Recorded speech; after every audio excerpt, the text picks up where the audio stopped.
जी आहे मशाल घेऊन ती जनसामान्यांपर्यंत गेली. लोकसभेत फार मोठा निकाल तुमच्या बाजूने लागला. अ, धनुष्यबाणाची जरी लढाई असली प्रश्न तो नाहीये, प्रश्न तत्वाचा आहे आणि सत्वाचा आहे. आमचं चिन्ह आहे ना ते. तुम्हाला कल्पना आहे का? वंदनीय शिवसेना प्रमुख त्याचे पूजन करत असत. तुम्हाला माहिती नाही आमची भावनात्मक गुण त्याच्याशी काय देवघरात आहेत. ती माहिती आहे ना, ऐकून तरी माहिती आहे निदान. आम्ही बघून पाहतो म्हणून मानतो की ते काय आहे हे शिवसैनिक हा अतिशय भावनिक आहे लक्षात घ्या संदर्भात. आणि पुन्हा कायदेशीर सुद्धा तरतूद नाही ना अशी. आजपर्यंत देशामध्ये काँग्रेस पक्ष किती वेळा फुटला आणि त्याची किती नावं झाली, ए टू झेड नावं झाली. काँग्रेस पक्षाचं नाव दुसऱ्या पक्षाला दिलं का त्यांनी? नाही ना. समाजवादी काँग्रेस, मस्का काँग्रेस, टस्का काँग्रेस आल्या ना. काँग्रेस पक्षाचं नाव नाही दिलं. चिन्ह दिलं का समोरच्याला? नाही दिलं. चिन्ह गोठवलं असेल पण देता येत नाही. तुम्ही दोन्ही गोष्टी केल्या आणि हे अतिशय मोठा गुन्हा आहे. आणि मला असं वाटतं सूर्योदय व्हावा सूर्यकांताकडे आहे अशी अपेक्षा पाळतो. एक शेवटचं एक महत्त्वाचं ठाकरेंचं पुस्तक दिलं म्हणून एका निवृत्त कर्मचाऱ्याला माफी मागवली तरी अंगावर पुस्तक फेकलं जातं. का असं इतकं हिंमत होते लोकांची? महाराष्ट्र किती संस्कृतीहीन झाला त्याचं ते द्योतक आहे. महाराष्ट्र किती विचारहीन झाला त्याचंही ते द्योतक आहे. प्रबोधनकार ठाकरेंनी वाचेल तो वाचेल असं त्यांचं बोधवाक्य आहे. मुळात त्यांना प्रबोधनी नाव का? वंदनीय हिंदू हृदय सम्राट शिवसेना प्रमुख बाळासाहेब ठाकरेंचे पिताजी त्यांचं नाव केशव. प्रबोधन नावाचं त्यांचं नियतकालिक. पण त्या प्रबोधनातनं समाज सुधारणा करणं, सामाजिक विचार, राजकीय विचार, महाराष्ट्राच्या निर्मितीच्या लढ्यातही ते अग्रणी. प्रबोधनकारांची भाषाही सुद्धा जाल भाषा. त्या प्रबोधनकारांचं पुस्तक फेकून देण्याची हिंमत या महाराष्ट्रात महिला असो किंवा पुरुष करतो तेव्हा महाराष्ट्र संस्कृतीहीन झाला त्याचं ते द्योतक आहे. आणि अशी विचारसरणी असणारी माणसंच भूषण गवईंवर चप्पल फेकतात. लक्षात आलं का? आणि म्हणून त्या जे काही केलं त्याच्या संदर्भातली कानपिचक्या किंवा कारवाई पहिल्यांदा अधिकाऱ्यांनी केली पाहिजे. ज्येष्ठ वरिष्ठ अधिकाऱ्यांनी त्यांना मेमो दिला पाहिजे. कारण त्या कामाचा भाग नसेल पण कार्यालयीन वेळेत असं घडतं. आणि हिंमत का होते, कशी होते? उद्या आम्हाला बाबासाहेब आंबेडकरांचं पुस्तक कोणी देत आम्ही फेकून द्यायची हिंमत व्हायला लागली तर मग लक्षात ठेवा समाजाचा खास करून माझ्या महाराष्ट्राचा ऱ्हास होत चाललाय. तोच वाचवायला पाहिजे.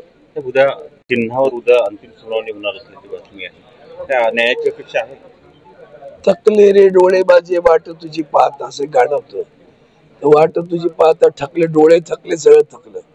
दुर्दैव या देशाचं आहे. पुन्हा संविधान म्हणतं पक्ष बदल करताना देशाच्या संविधानामध्ये आर्टिकल 10 त्या 10व्या आर्टिकल मध्ये अशी तरतूद आहे की कुठल्याही लोकप्रतिनिधींना असा पक्ष बदलता येणार नाही. त्यातून 2/3 बदलला गेला तरी सुद्धा त्याला स्वतःचं अस्तित्व राहणार नाही. हा त्यावेळेला राजीव गांधी पंतप्रधान असताना त्यांना असं वाटलं की एवढ्या मोठ्या प्रमाणात कधी होणार नाही. तेवढ्या मोठ्या प्रमाणात तो सुरुवातीला झालाही नव्हता आपल्याकडे सुद्धा, हे लक्षात घ्या. असं असताना सुद्धा इतकं ढळढळीत दिसत असताना सुद्धा त्या दळभद्री आमच्या निवडणूक आयोगानं आमचं नाव आणि चिन्हही देऊन टाकलं. बरं ते करण्यापूर्वी आमच्याकडे सदस्य संख्या विचारली, आम्ही ती दिली. मग आमची फॉर्म पाहिजेत, आम्ही त्यांना अर्जही सादर केले, दाखवले सदस्य नोंदणीचे. मग त्यांनी म्हणाले तुमच्या सगळ्यांची ऍफिडेव्हिट पाहिजे, आम्ही ऍफिडेव्हिट दिली. ऍफिडेव्हिट त्यांच्या प्रोफॉर्मात पाहिजे, ती दिली. ह्या सगळ्यांमध्ये मोठी शिवसेना पक्षाची संख्या म्हणजे आमच्या ओरिजिनल शिवसेना तेव्हा हे नाव नव्हतं, ती संख्या उद्धवजींच्या नेतृत्वाखाली शिवसेनेची आली. तरी सुद्धा नाव आणि चिन्ह देऊन टाकलं. गुलामच आहेत ना, आदेश पाळतात दोन नेत्यांचे देशातल्या. आणि संविधानावर हा इथेच आहे कारण संविधानातल्या तरतुदीचा भंग पहिल्यांदा निवडणूक आयोगाने केलाय, लक्षात घ्या. आणि मग न्याय व्यवस्था हा तिथं धन्यच आहे. पळतायत एक एक जण. चंद्रचूडाने तर आघात लावली. मी तुम्हाला आठवतं का मी त्यावेळी म्हटलेली तेव्हा मी असं म्हटलं होतं, आरती केली ना गणपतीची तेव्हा समजून गेलो आम्ही. तेव्हा मी म्हटलं होतं ही आरती नाही पेटली, न्यायालाही चूड लागली. चंद्रचूड आहेत ना ते. न्यायालाही चूड लागली, चंद्र थिजला आबाळी, सत्तेचा झाला वशाळी. आता फिरतायत बरं जस्टिफिकेशन देत.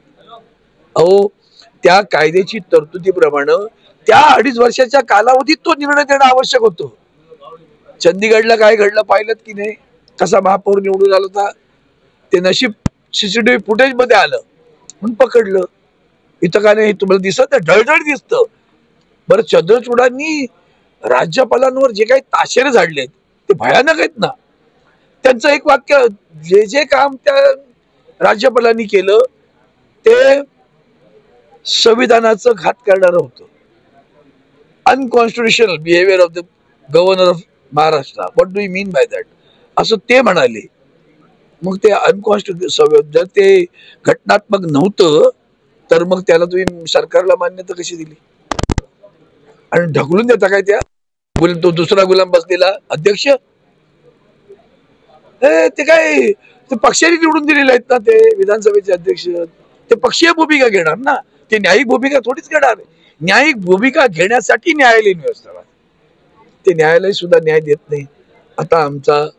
आता तरी दार उघड बये दार उघड, एवढंच मी म्हणू शकतो. राज ठाकरेंच्या येण्याला विरोध केला. मला वाटतं ते त्यांचा विचार असेल. आम्ही आमचा विचार आदरणीय उद्धवजींनी स्पष्टपणे मांडलेला आहे आणि माननीय राजसाहेबांसोबत शिवसेना सोबत जाणारच आहे.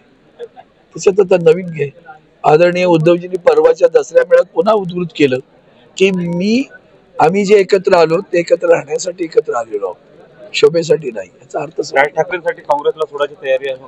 तो आता हे माझ्या अधिकारात नाही आणि काँग्रेसच्याही त्या सपकाळच्या अधिकारात आहे की नाही मला माहिती नाही. त्याच्यावर विचार विनिमय होईल ना.